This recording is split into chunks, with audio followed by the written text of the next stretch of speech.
So on this channel we talk about R&B and neo-soul guitar, and you guys sometimes ask me for artist recommendations. And today I would like to talk about Giveon, who is extremely popular in the R&B scene, both in the US and even here in the UK.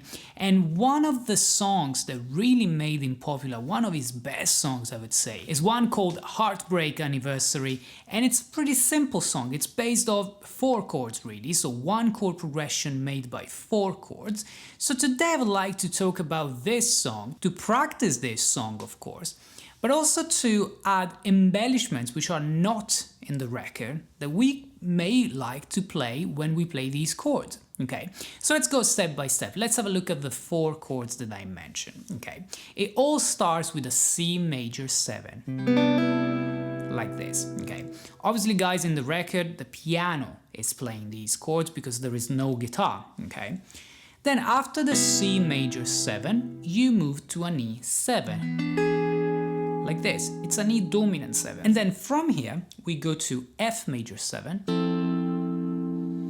and we are gonna briefly end on a D minor 9 before starting again. Okay, the really interesting thing about these chords is that they are just plucked once, they're played once on the piano, but the length of these chords is really nice because it's essentially 1 bar per chord in 4/4, but the F major 7 lasts for a little bit longer than 1 bar. Precisely, you count 1, 2, 3, 4, and then 1, 2, 3, and on the end number 3 of the following bar you briefly play a dotted quarter note of a D minor 9, okay, before starting again. Now guys, before we continue, if you like this type of chord progression with this R&B and neo-soul flair, you may also like my R&B and neo-soul acoustic guitar course on Skillshare, which I just released, and it already has over 120 students in just a few weeks, with over 40 lessons and more than 4 hours of music content, where we dive deep into techniques and music theory of this genre. And the good thing about this course is that you can check it out for absolutely free for an entire month by clicking the link in the description below and getting 1 month of free trial of Skillshare, where you can watch in that 3 months of trial my entire course and any other course you like on Skillshare for absolutely free. So head to the link in the description below. So you can count it like 1, 2, 3, 4, 1, 2, 3, 4, 1, 2, 3, 4, 1, 2, 3, and 4, 1 to start again. Okay, nice and simple. There is a really nice melody. We are in the key of C major. The entire vocal melody is based off the C major scale, or C major pentatonic scale, which is the same as the A minor pentatonic scale that every guitarist knows, and it goes kind of like...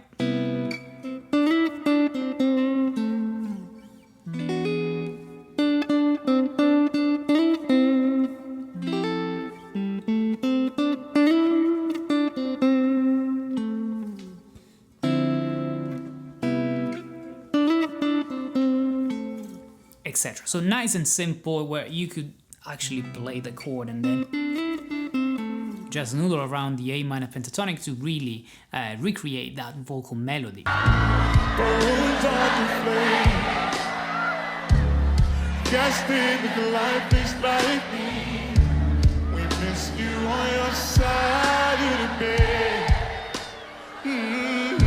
So what is it that we can actually add to this chord progression in terms of embellishments and spicy things that we can do in between the chords, considering that the chords are pretty long and the tempo is pretty slow, so you actually have enough time to play other things in between.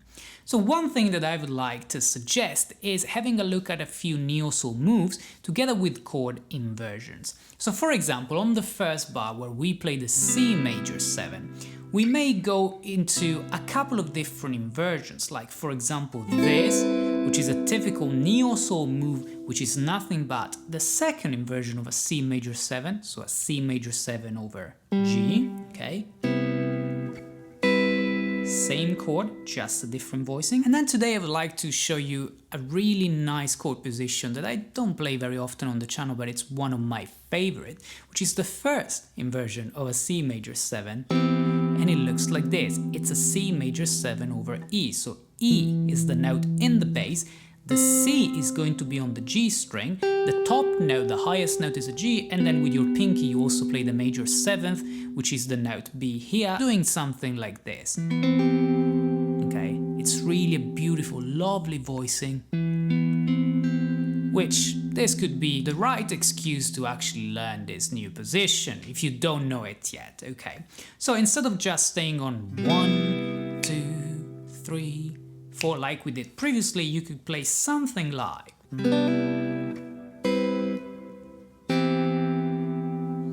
where obviously you take it slow, because this song is slow and we're just playing root position, yes, with one hammer-on embellishment on the second string with the pinky, second inversion, and then first inversion, okay? Now the first inversion, like we said, has the note in the bass, which is E, the third of the C major 7, and that same note will stay in the bass when you play your E7 bar chord, okay?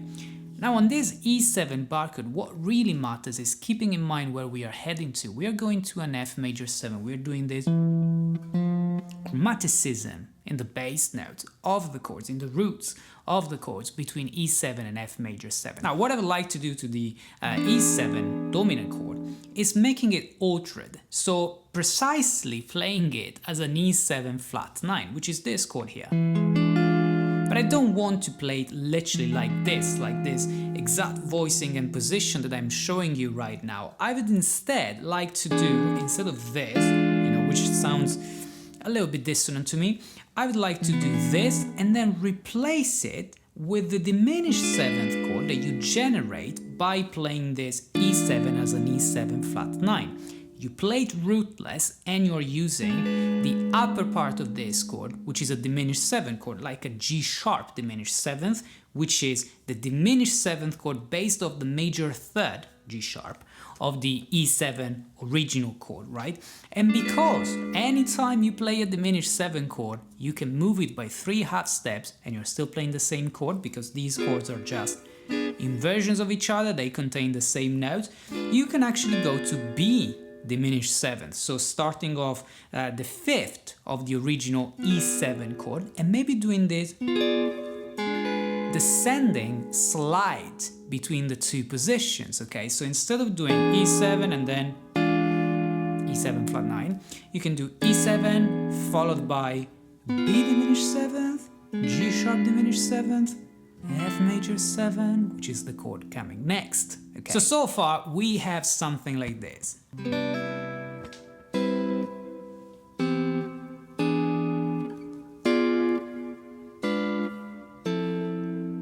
Okay, it's similar to what jazz musicians, jazz guitarists, for example, do in the comping technique. And then on the F major 7, I would like to get into a typical neo-soul move, which is a mix of, yes, inversions, but also melodies. So often when we have a major 7 chord like this, and we did that on the C, you do this hammer-on with the pinky, which generates this type of hammer-on embellishment and melody.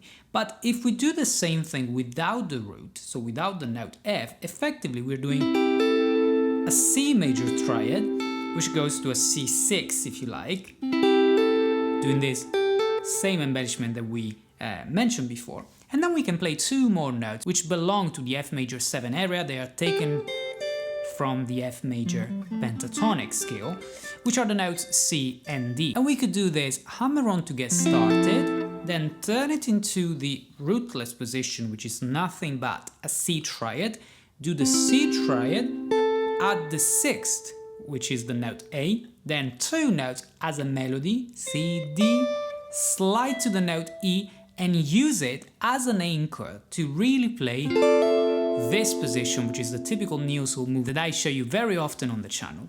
And this is, once more, the second inversion of the F major 7, like this was the second inversion of the C major 7. okay? Doing this. So we have... Now the cool thing about it is that anytime you look at this move, you can think of it from a major perspective as a second inversion of a major 7 chord. But this, if you add the note D in the bass, which by the way you touch on when you do this hammer on here, is nothing but a D minor 9. We often play it from a minor perspective as a minor 9 embellishment. So it is in a way an anticipation of the chord. We are going to very briefly the D minor 9 before starting again, okay?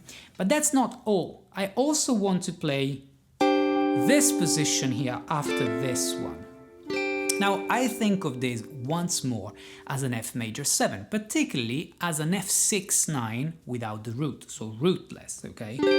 But there are other ways of thinking around it. You could think of it as an A minor 11, but for now, let's just say this is an F6-9. So we were doing this hammer on, triad movement, melody with slide and anchor for the F major 7 in second inversion, or D minor 9, F6-9, back to that same move, which is nothing but a D minor 9 or F major 7 in second inversion, and finally going to that D minor 9 to start again. Okay, so let's recap all of the embellishments. C major 7, starting with the pinky hammer on, second inversion, first inversion, E7, like this, or if you like, even here with the pinky hammer on, 2 diminished 7 chords, B diminished 7th, G sharp diminished 7th, F major 7, pinky hammer on, triad movement,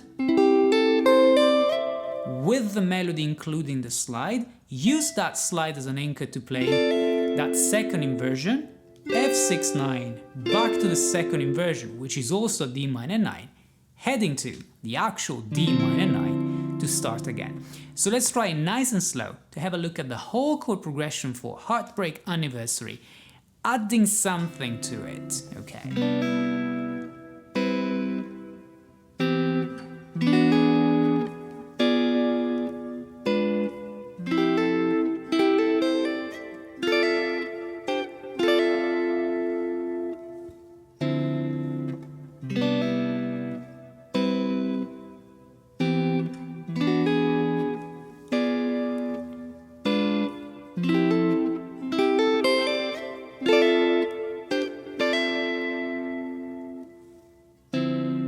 Now let's briefly touch on the music theory of this chord progression, saying that we are in the key of C major, playing the 1 major 7, going to the 3 dominant 7th, then the 4 major 7, and ending on the 2 minor 7, before starting again from scratch. If you want to see more in details, a tab, a music notation with music theory notes explaining more about this chord progression, head to my Patreon page where you find all of the resources for this chord progression and for all of the other chord progressions on this channel. Obviously guys, feel free to add other embellishments or maybe remove some of the embellishments if you don't like them all, and if you have any questions, feel free to leave them in the comments below because I read them all.